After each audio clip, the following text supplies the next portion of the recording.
Hashtag Trending would like to thank Meter for their support in bringing you this podcast. Meter delivers a complete networking stack, wired, wireless, and cellular in one integrated solution that's built for performance and scale. You can find them at meter.com/HTT. Meta's toxic secret. Allegations surfaced that Facebook knew deactivating your account was good for your mental health. Why Salesforce CEO Mark Benioff dumped ChatGPT for Gemini 3.0. Is not upgrading your work computer saving or costing your company money? And X's big reveal. A new transparency tool accidentally outs the foreign origins of prominent U.S. political influencers. Welcome to Hashtag Trending. I'm your host, Jim Love. Let's get into it. We'll start with a major legal and ethical headache for Meta. New unredacted court filings in a lawsuit brought by the U.S. school districts suggest that the company may have suppressed internal research that shows that its products were causing real harm. The claims center on a 2020 study called Project Mercury. This research looked at users who choose to deactivate their Facebook accounts. The findings reportedly suggested significant mental health benefits, specifically that quitting the platform could reduce depression, anxiety, and loneliness. The lawsuit claims that once they saw these results, Meta shut down the project and may have refused to publish the findings. How damning were these results?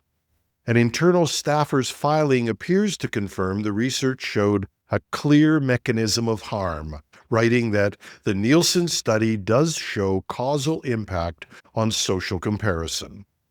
Another employee was quoted comparing the situation to the tobacco industry. They said, "The issue is like the tobacco industry doing research and knowing cigarettes were bad and then keeping that info to themselves." Meta is strongly disputing the allegations, saying the claims rely on cherry-picked quotes and misinformed opinions.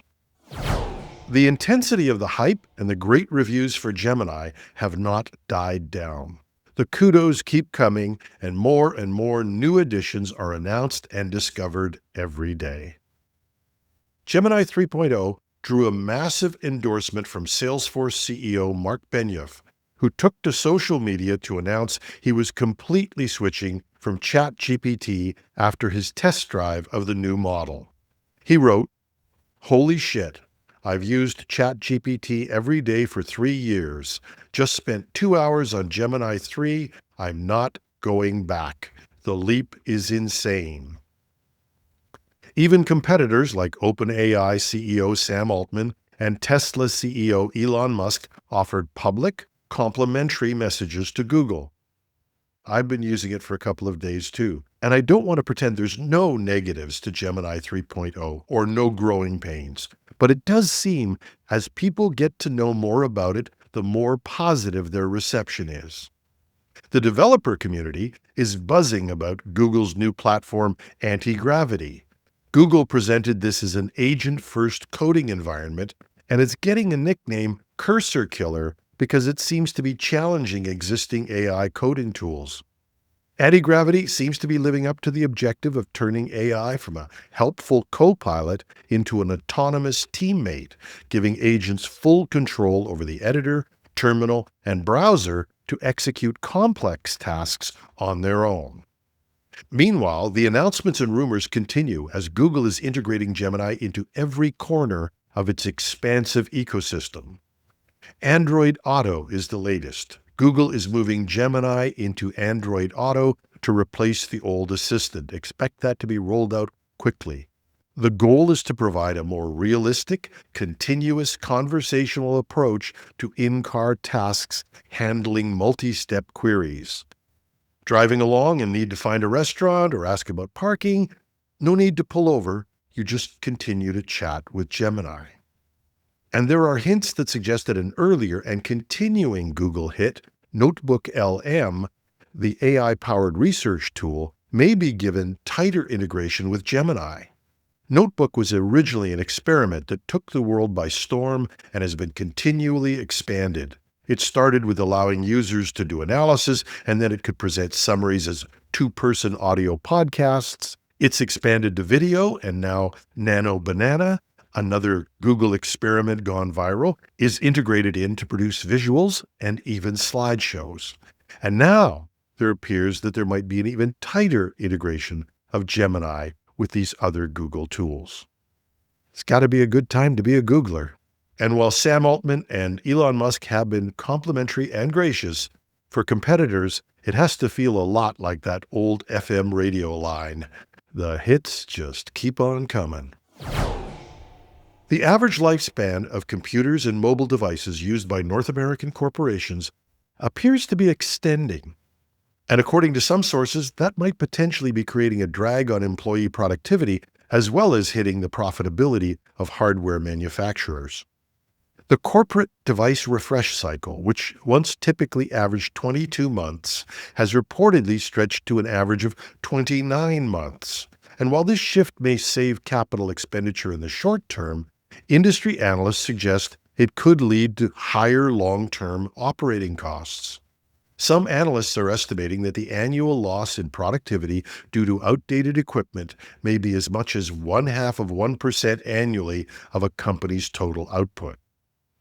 Another study suggests that slow computers could cost the average employee 11 minutes of productivity time every day, which doesn't seem like a lot daily, but it's nearly 48 hours of wasted time per employee over the course of a year. But experts caution that implementing new systems, often without adequate training or consideration for employee work routines, may cause additional workload and workflow interruptions, which is why, although a lot of us like a new toy, some recoil at the idea of having to make changes to accommodate new hardware. So it's the usual damned if you do and damned if you don't scenario. Hardware might change, but some things stay the same. X, the platform formerly known as Twitter, got a new layer of transparency last Friday, thanks to a feature called About This Account. The feature gave some background information about accounts, a great idea in a world where we suspect that people are not who they seem and bot traffic is growing by astonishing amounts. But that new transparency brought some surprises. Immediately after the feature rolled out, users started exposing popular right-wing political accounts in the U.S. It turns out that a lot of major accounts were actually being run from other countries, including Russia, India, and even Nigeria. The account MAGA Nation X, which has nearly 400,000 followers and uses the bio Patriot Voice for We the People, was reportedly operating from Eastern Europe, according to the Daily Beast.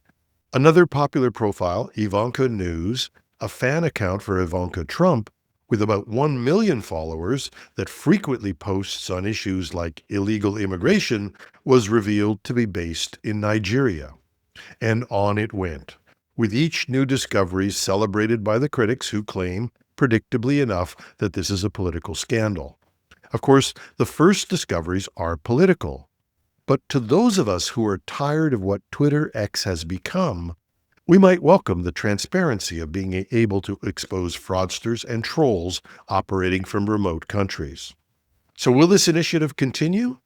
It briefly went offline after the big revelations, but there are reports that it's back. And X's director of product, Nikita Beer, acknowledged that the data may have some early issues, stating that data was not 100% for old accounts, and promised that the information will be updated with a delay to preserve privacy. And that's our show. Once again, we'd like to thank Meter for their support in bringing you this podcast. Meter delivers full-stack networking infrastructure, wired, wireless, and cellular to leading enterprises.